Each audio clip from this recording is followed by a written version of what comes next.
मुर्गी शामिल करेंगे। बहुत ही मज़ेदार हमारा सालन यहाँ पर तैयार हो चुका है।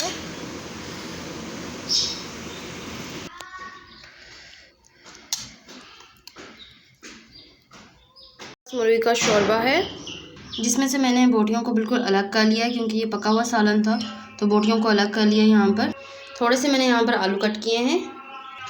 सिर्फ शोरबे में यहाँ पर आलू शामिल करेंगे।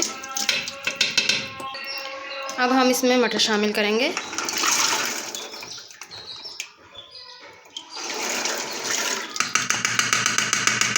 थोड़ा सा नमक शामिल करेंगे और इसको अच्छे तरीके से पका लेंगे।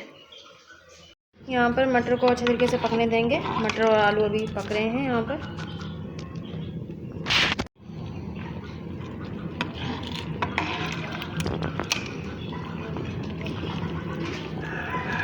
मुर्गी शामिल करेंगे।